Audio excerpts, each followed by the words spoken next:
My name is Brandon, and today we're going to build the concept pistol by DevilZ Nerfworks.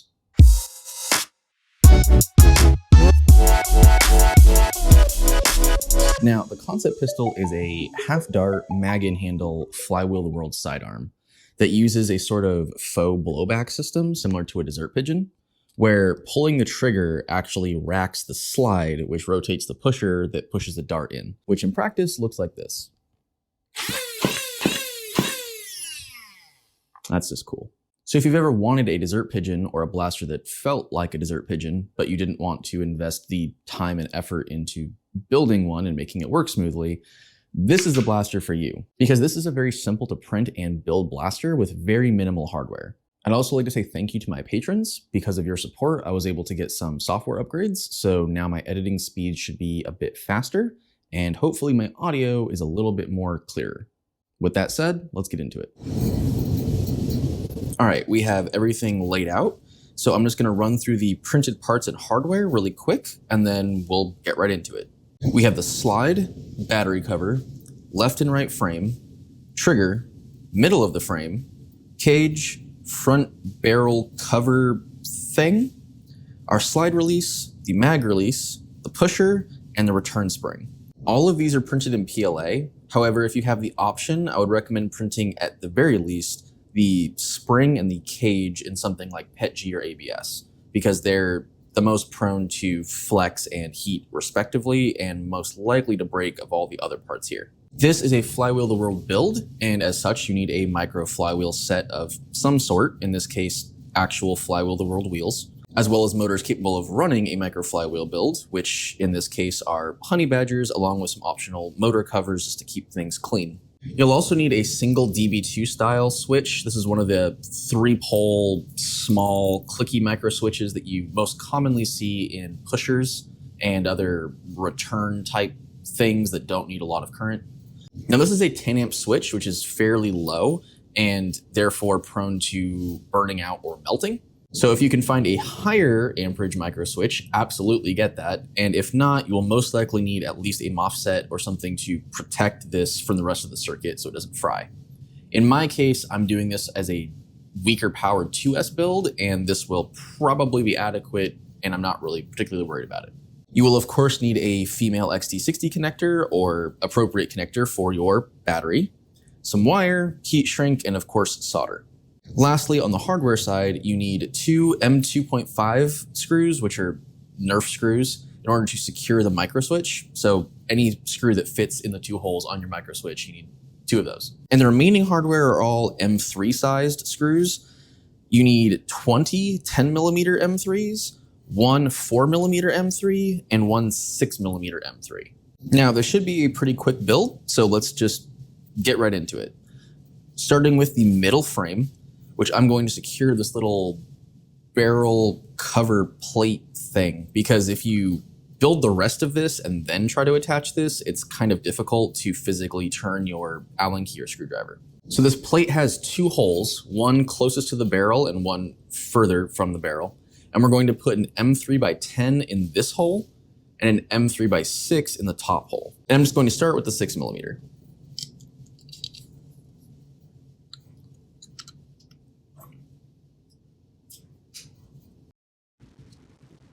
So once you have that done, just line up the other hole, grab a 10mm, and just thread that in as well.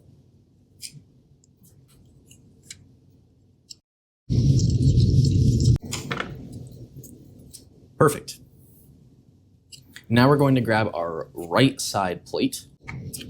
We're going to line everything up, and we're going to put 3 10mm screws here, a 10mm screw here on the trigger guard, and a 10mm screw here at the bottom of the magwell / grip.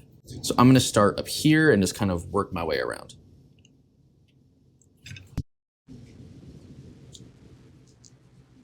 All right, first screw's in. I'm going to move on to the second.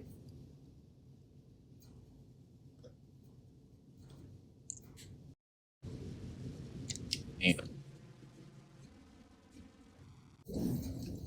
there we go. So now we're just going to hit these 2 right here. Again, 10mm screws.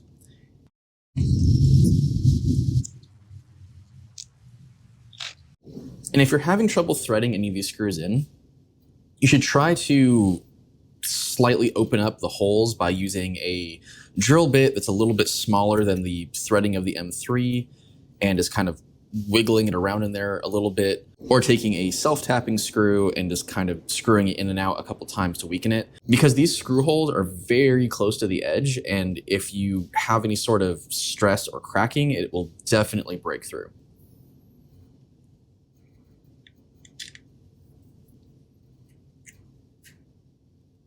And the final screw at the bottom of the grip.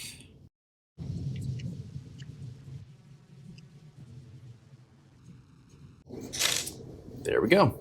So now we're going to move on to the mag release, and note that the mag release has these little grooves kind of etched into it. This is so that the mag release can actually flex. That's how it functions instead of having a spring. Basically, when you press on this down here, it'll pull this groove away from the magazine and allow it to drop. And we're going to line it up with these 3 holes here. And from the other side, we're just going to put 10mm screws into these 3 posts. I'm going to start with the one on the grip.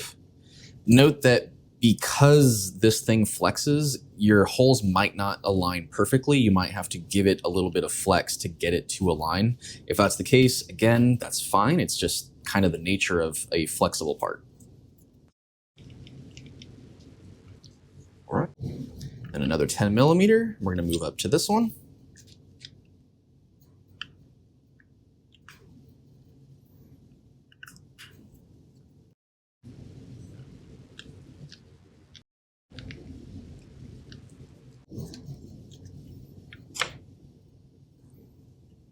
And then a 10mm up here driving through this post.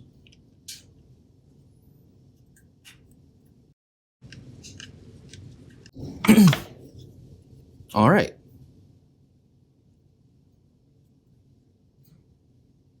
Looks good. So now I'm going to take a little bit of silicone grease onto a makeup brush or a Q-tip or whatever you have on hand. And I'm just going to get a little bit around this post, because the pusher is going to rotate on this and it needs to rotate freely. And then the pusher just pops on there, and it, again, should be fairly loose.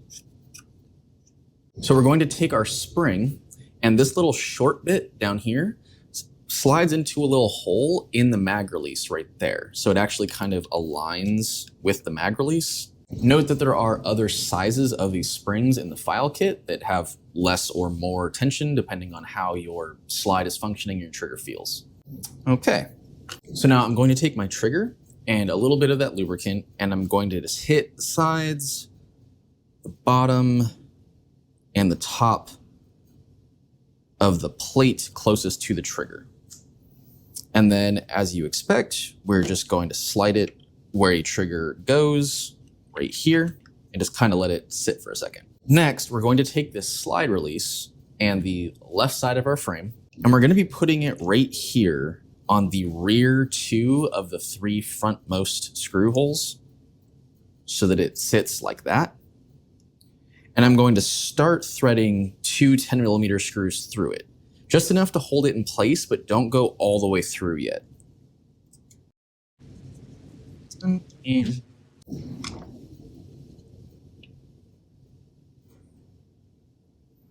And now, kind of gently holding this in place, we're going to put the left side of the frame on the left side of the blaster, as you'd expect, and make sure that the peg of the pusher, the part that's sticking up, aligns with this hole on the plate. It's actually easiest to line that up first and then everything else. This part that sticks out of the trigger will pop into this hole, and everything should hopefully be in place.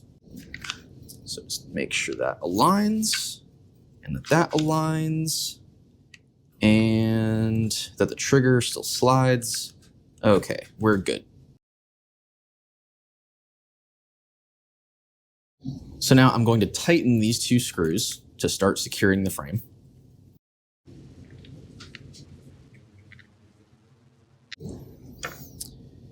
And then I'm going to take another 10mm and put it in the front.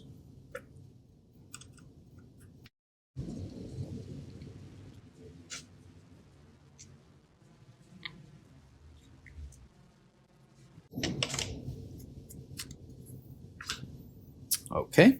And to complete the side, we're going to put 10mm screws in these 4 holes. So 2 into the middle frame and 2 into the mag release.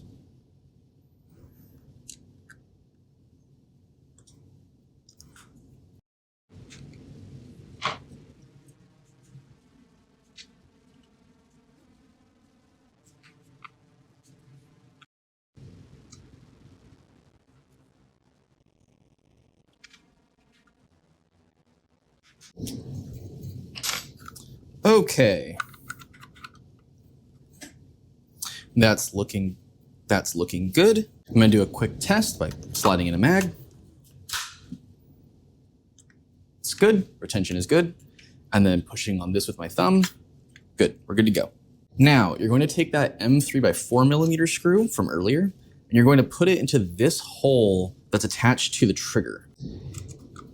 And when you screw it in, you want to make sure that you're just putting it in enough that when you're looking at it from, say, this angle, it's not sticking out on this side. You want to make sure that the profile of the head of the screw is fitting within this edge of the frame. It's just meant to act as like a little nub that the slide will grab onto. And it's easy to adjust if it's sticking out or something. So I'm going to put a little bit more lube in here.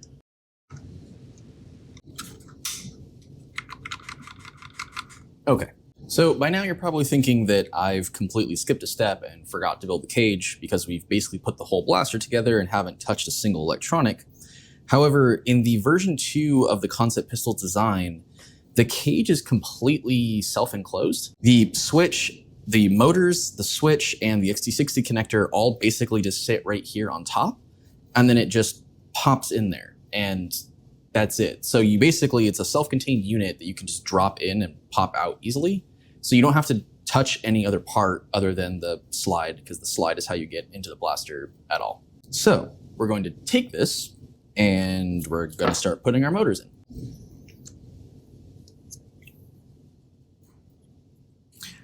Remember that the polarity of your motors needs to be reversed. So if they have red dots, make sure the red dots are pointing in opposite directions. And then we're going to take our 4 motor screws that I forgot to tell you that you needed and screw these motors in. Now, I normally use silicone dampeners in all of my flywheel cages. However, for microflywheel setups, they're typically very cramped and specific about what you're supposed to put in them. And I find that the silicone dampeners can frequently be an issue because they raise your motor up a millimeter or 2, and then now there's not enough room for your wires and everything just goes to hell and explodes. So I will not be putting dampeners on this time. All right, now we're going to take that DB2 switch and we're going to screw it into these 2 little holes here with the switch in the center. And I have found that for me, making sure that the lever is facing downwards towards this part works better for me. However, you could also do it in this orientation.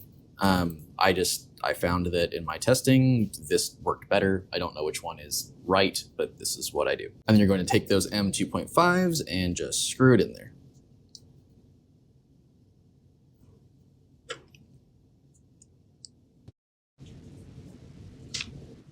And be careful not to over tighten these. You're just trying to secure the switch in place. You're not trying to crack it in half. So just make sure it's not moving and you're good. So now we get to the soldering. This should go pretty quickly. So I'm going to cut a length of 18 gauge wire.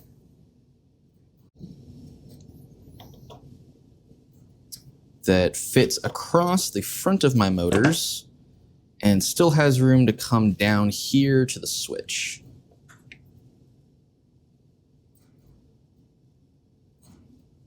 And now I'm just going to tin those by putting the soldering iron underneath the wire and pushing solder down from the top.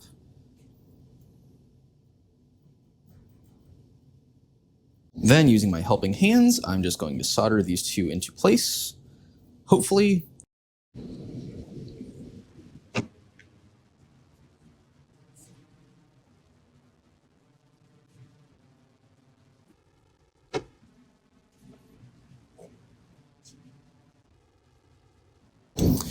Okay, so now I'm going to cut a piece of black wire that's 3-ish inches long, and this is going to run across the motors and to the front to our XT60 connector.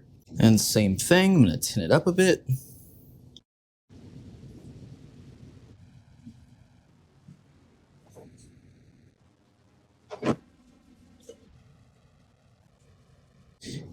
And now we solder these up.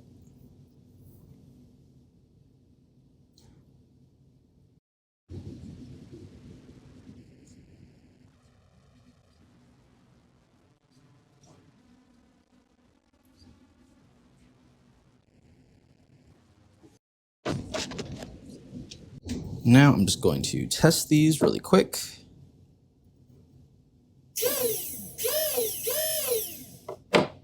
Okay, so now I'm going to take the end of this red wire and wire it to the middle pole of the DB2 switch. So I'm just gonna kind of tuck it around down here, try to get it to fit as best I can, and hit it with some solder. All right, now if you had trouble wiring this, obviously you can unscrew this, wire it, and screw it back on. I just didn't think about that. Would have been easier. Oh well. Then I'm going to cut about 2.5 inches or so of red wire. And this is going to run from the top of the switch, or the normally open if you have this reversed. If this is reversed, then you'd be screwing it from the middle and the bottom. You just want to make sure the circuit completes when this is clicked, which is usually drawn in a little diagram on the side. Okay, so now I'm going to get out my alligator clips again. I'm going to hold these in place and click this.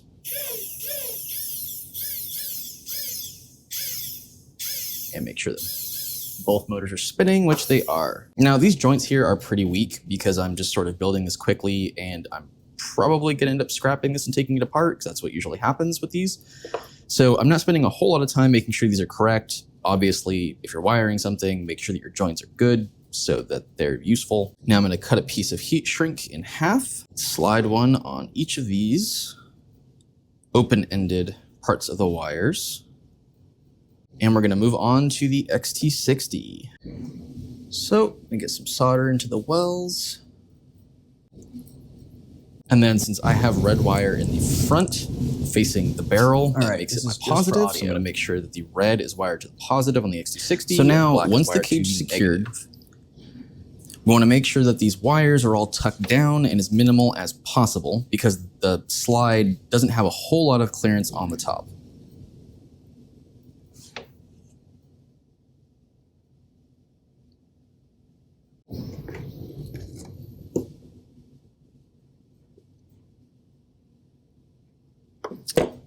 Make sure the connector works. And then I'm going to slide my heat shrink up over the terminals and then shrink those up. As usual, a heat gun is much better at this, but I don't have mine right next to me, so I'm using the end of the soldering iron. This is probably not great for it because it's just belting plastic onto it, but it's what I'm doing. So now you take your flywheels and you seat them. Then using a clamp or whatever device you have, tighten them until they are in the right position.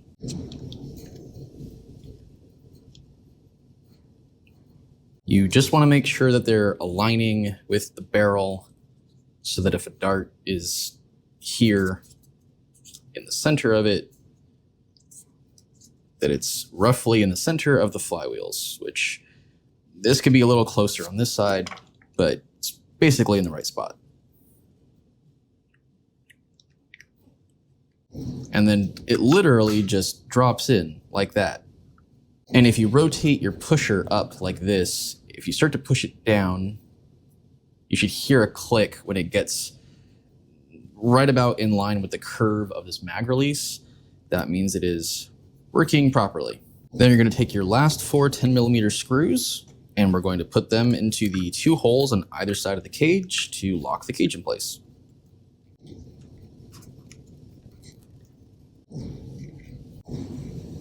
The next step is to hook up our battery.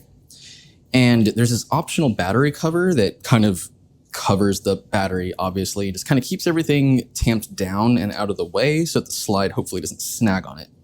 You don't need it, but you have it if you want it. All you have to do is align it and push down until it clicks and you're good to go.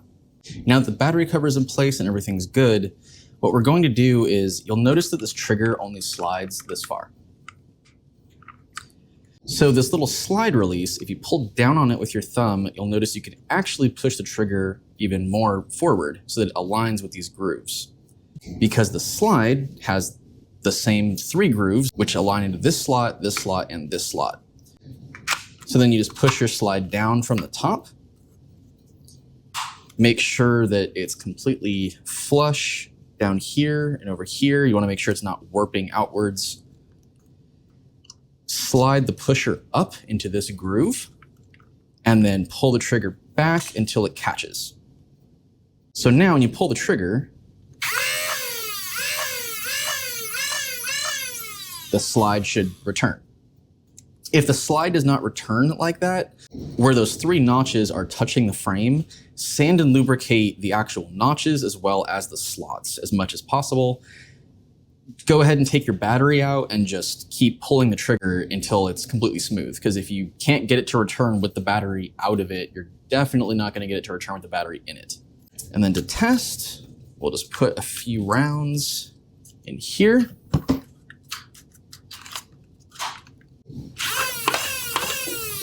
We're good to go. Note that if you pull the trigger back and it just slides all the way back, but without moving the slide, that means that that little 4mm screw is not quite catching on this slide. And you'll notice there's actually a hole here on the slide, so that you can take an Allen key and actually get at that screw. And you can basically tighten it or loosen it to raise or lower it so that it catches more or less depending on what your problem is. So if you're interested in building one of these yourself, the files are available on the DevilZ Nerfworks page, which I will link down below. They are currently on a pay what you want sort of deal, so you can just throw a couple bucks and get the file set. However, there's also a slightly more expensive developer's kit that comes with the source files for the 3D models in the event that you want to really modify anything or engrave the slide or what have you. However, if you have any questions or you want to chat about it, feel free to leave a comment down below or join me in Discord at the link down below. I hope that you found this video helpful, and if you did, please leave a like. Feel free to subscribe for more content like this in the future, as well as my thoughts on the blaster once I get around to that. And as always, thank you for watching. I'll see you next time.